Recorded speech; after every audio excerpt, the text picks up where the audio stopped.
Mungkin tantangan di situ ada nggak? Memang tantangannya banyak. Yang paling pertama bereaksi adalah dari keluarga Sendiri ya. Keluarga sendiri, dari anak, dari istri, kemudian saudara-saudara yang dulu melihat kita sukses secara duniawi. Ya. Kemudian tiba-tiba vakum untuk bergerak mencari dunia.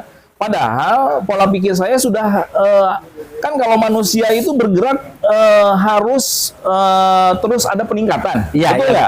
Betul. Nah, justru pemahaman saya ketika saya mengejar dunia awalnya, kemudian saya berubah pikiran menjadi mengejar akhirat.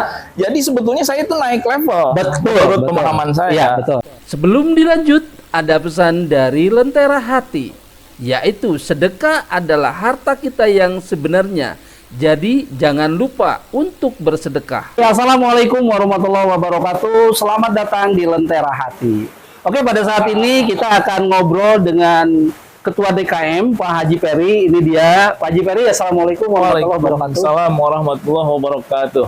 Pak Haji, ini saya ingin nanya nih, kan banyak teman-teman yang bertanya juga, ceritanya gimana sih awalnya gitu kegiatan di masjid ini, sehingga sekarang kegiatan di masjid ini luar biasa sekali gitu.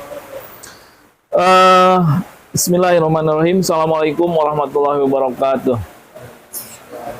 Jadi saya melihat ketika dulu pertama kali saya bergabung dengan Masjid Al Istiqomah ini, saya melihat masjid ini dari sisi arsiteknya sangat bagus, sangat menarik. Kemudian ada di perumahan yang jumlah penduduknya sangat banyak. Saya waktu itu bergabung dengan Masjid Al Istiqomah ini di tahun kurang lebih mulai 2008. 2008 ya? Ya. Kemudian karena kegiatan saya waktu itu masih keluar kerjanya, jadi hanya sewaktu-waktu saja untuk ikut kegiatan di Masjid Al Istiqomah ini. Tetapi setelah tahun 2011 saya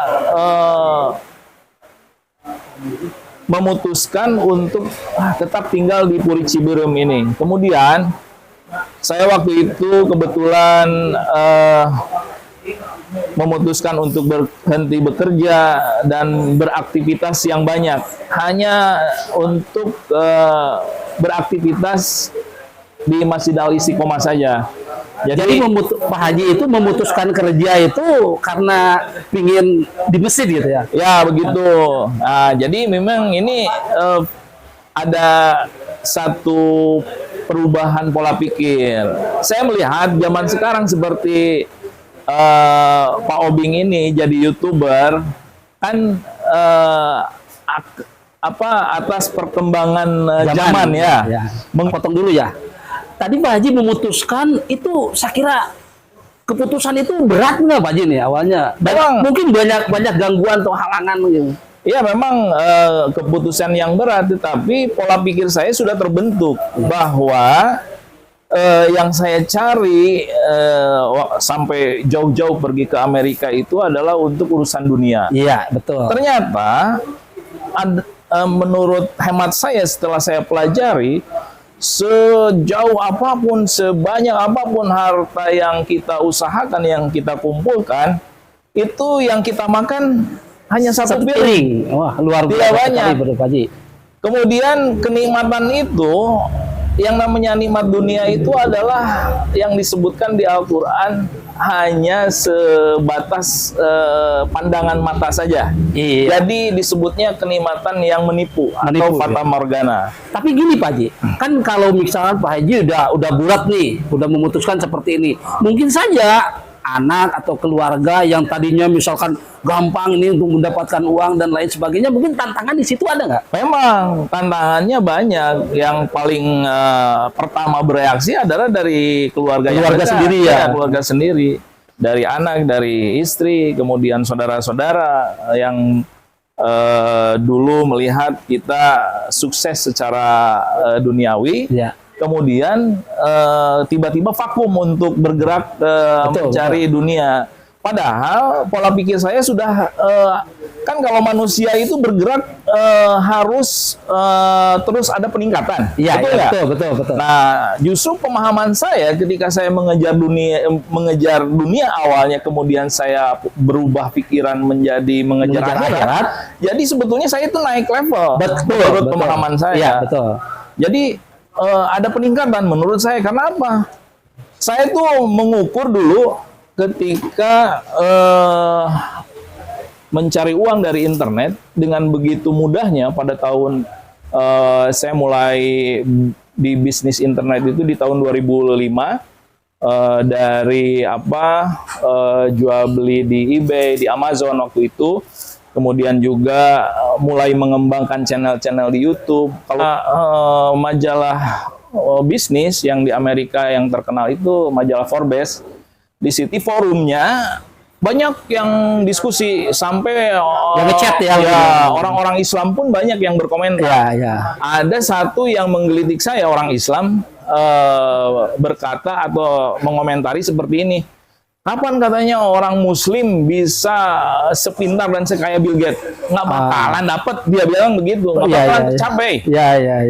Saya sampai pusing mikir bagaimana caranya mengalahkan Bill Gates. Jadi kalau kita mengejarnya di ibaratnya ini gelas, ya, ada kehidupan di dalam gelas. Takaran di dalam gelasnya, ya. Kemudian di luar gelas ini akan ada kehidupan lain. Betul.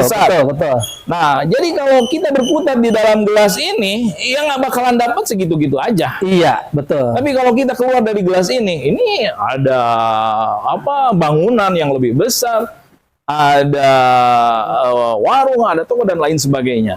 Isinya lebih besar daripada apa isi yang ada di gelas ini. Misalnya ada warung di sebelah sana tidak kelihatan. Di warung sana berapa banyak gelas yang isinya air seperti ini. Betul. Begitu. Jadi ketika saya berpikir nggak mungkin kita mengalahkan Bill Gates di dalam sini. Jadi sebagai orang Islam, kita ini sudah diberikan pengetahuan sesungguhnya bahwa dunia ini kecil sekali, dan alam semesta ini sangat luas yang diciptakan Allah. Kalau misalkan saya melihat tentang penciptaan luar angkasa dan lain sebagainya, di agama-agama lain kurang begitu informasinya. Tapi kalau di Islam, informasinya sangat jelas. Nah, sampai saya mendapatkan satu trigger, satu kata kunci dari satu hadis yang saya dapatkan pada waktu sekolah zaman SD juga sudah ada. Hadisnya adalah sebagai berikut. 2 rakaat sholat fajar lebih baik daripada bumi dan seisinya. Luar biasa, subhanallah ya. 2 rakaat sholat fajar. Kemudian saya hitung, ini kalau untuk komparasinya dengan urusan dunia bagaimana? Sebetulnya bisa. Ini justru yang membuat saya menjadi orang yang lebih kaya daripada orang-orang yang kaya di dunia ini. Betul. Secara hakikat.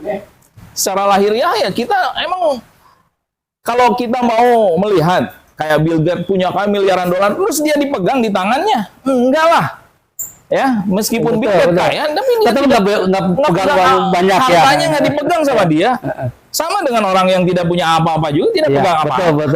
Betul. Jadi seperti itu. Makanya di Al-Quran disebutkan bahwa dunia ini hanya fata morgana, hanya sekedar tipu daya. Jadi istilahnya yang sesungguhnya orang yang kaya itu adalah yang mendahulukan akhirat.